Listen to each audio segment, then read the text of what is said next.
You are standing in the winner's circle. The horse is yours.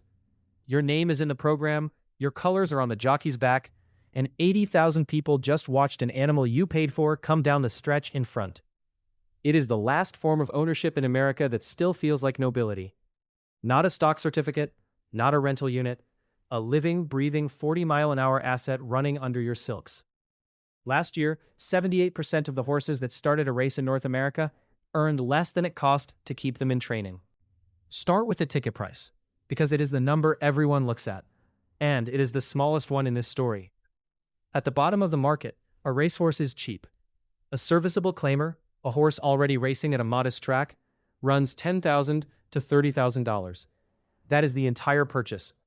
Less than a used pickup.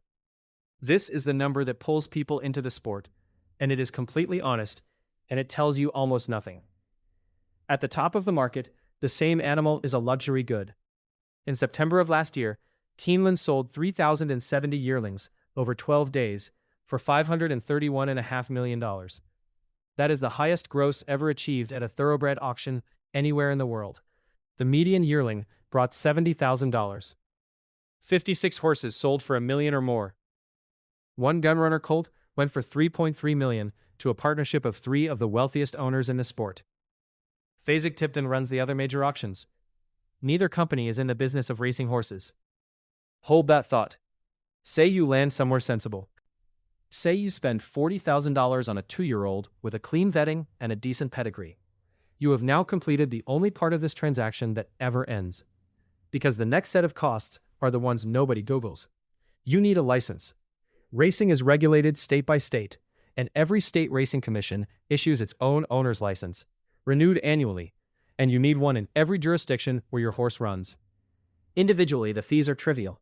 $10, $50, $100 and change depending on the state, plus fingerprinting on a 5-year cycle in several jurisdictions. Collectively, they are a permanent administrative drip. The Horse Racing Integrity and Safety Authority now layers federal medication and safety rules on top of the state commissions, with registration requirements for every covered horse and every covered person. None of this is expensive. All of it is mandatory, and all of it is your problem, not your trainer's. Then, insurance. Equine mortality coverage on a racehorse runs roughly 3 to 8.5% of the animal's insured value every single year. That is a range, and where you land inside it depends on age, sex, and use. On a $40,000 horse, call it $1,200 to $2,400 annually just to be made whole if the animal dies. And there is a clause in most of those policies worth knowing about before you sign. If your horse runs in a claiming race for a tag lower than its insured value, the insured value automatically drops to the claiming price. Enter your $40,000 horse in a $20,000 claimer to find a winnable race, and you have quietly cut your own coverage in half. Now the recurring care. Shoes every 3 to 4 weeks, roughly $125 a set, whether the horse races or not. A dentist, a chiropractor. Vet work that industry estimates put anywhere from $300 to $1,500 a month, depending on how much maintenance the animal needs. Transport at 50 cents to $1 a mile every time you ship to a different track. Nomination and futurity payments that can run $3,000 to $4,000 for a single race series, paid in installments, years in advance, on a horse that may never be good enough to enter. Now zoom all the way in. What does one race actually pay you? Here is the number that should reframe everything. Last year, the average earnings per starter across North America was $32,350. That is the average horse over an entire season, over every start it made. But average is a liar in this sport. The median racehorse earns somewhere in the range of $14,000 a year, because a handful of stakes horses drag the mean upward, while thousands of animals grind out fourth-place checks. And that $32,000 is gross. It is not yours. Roughly 30% comes off the top before you see a dollar. Your trainer takes 10% of the purse. Your jockey takes 10% of a win, 5% for placing, plus a mount fee of $50 to $110 every time they get a leg up, win or lose. Add entry fees, nomination fees, and the pony fees, and the industry's own accounting puts about 30 cents of every purse dollar in someone else's pocket. Run the unit. A typical mid-tier race carries a purse under $40,000. The winner takes about half. Second takes roughly a quarter. Third gets around 12%. So win a $30,000 race.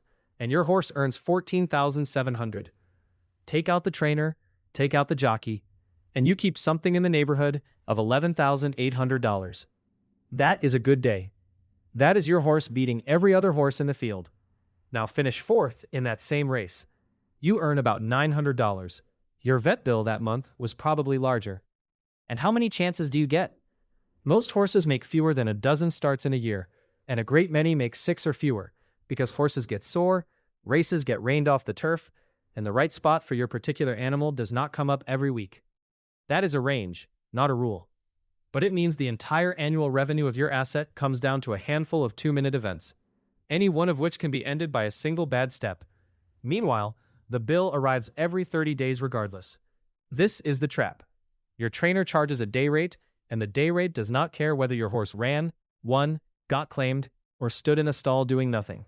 Thoroughbred Ownerview, the industry's own owner education body, puts trainer day rates between $50 at smaller tracks and $120 at major venues. At $90 to $120 a day, training alone is $2,700 to $3,600 a month. All in, on a mid-level circuit, you are looking at $4,500 to $6,500 a month, once vet, farrier, supplements, and fees are stacked on top. At Churchill Downs, Saratoga, or Santa Anita, the annual figure runs $60,000 to $104,000 for one horse. The industry's conservative working baseline is $40,000 a year, and that number assumes nothing goes wrong. Something always goes wrong. Send the horse to a farm to recover, and lay up board drops to $10 or $20 a day, which sounds like relief until you notice the vet bills and the farrier bills continue, and the horse is now generating exactly zero revenue while you keep paying to own it. So here's the fact that reframes the entire business. The racehorse is not the asset. The racehorse is the product, and you are the customer. North American purse distribution last year totaled $1.38 billion. After the 30% that goes to the cost of racing, roughly $966 million was distributed among the owners of 42,674 starters. Keeping those same horses in training, at that conservative $40,000 each, cost about $1.71 billion. Owners collectively spent $1.7 billion to win back under $1 billion every year, before anyone paid for a single horse. Now put the auction next to it. Keeneland's September sale grossed $531.5 million in 12 days. One auction in one town in Kentucky moved more than half of what every racehorse owner in North America collected in a full year of racing. That is not a sport with a broken economy. That is a sport whose economy works perfectly for the people selling.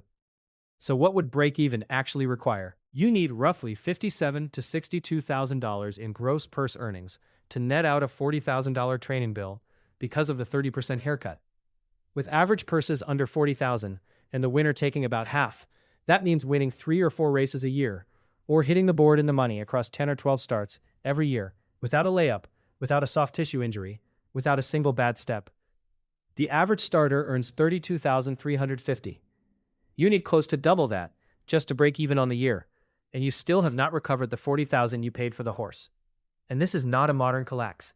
Average earnings per starter in 1916 was $1,023, which adjusts to roughly $31,200 in today's money. Last year's figure was $32,350. Adjusted for inflation, the economics of owning a racehorse have not meaningfully changed in more than a century. It has never paid for the majority. It was never designed to. The breeder, who was paid for the yearling at auction and has no exposure to whether it can run. The stallion farm, which collected a stud fee the moment the mare was covered, in cash, years before the resulting foal ever saw a starting gate. The sales company, Keeneland or Fasig-Tipton, which takes a commission on every hip that goes through the ring, whether the buyer ever earns $1 back. The bloodstock agent, who takes roughly 5% of the purchase price for advising you. The trainer, who is paid by the day. The jockey, who is paid by the mount. The veterinarian, who is paid by the visit. Count the participants in this business. Every single one of them is paid by the hour, by the day, or by the transaction. Exactly one is paid by results. You. So who does this actually work for? It works for someone buying an experience and calling it what it is. A 10% share in a syndicate on a modest circuit runs $4,500 to $6,600 a year, which is the price of a serious annual vacation.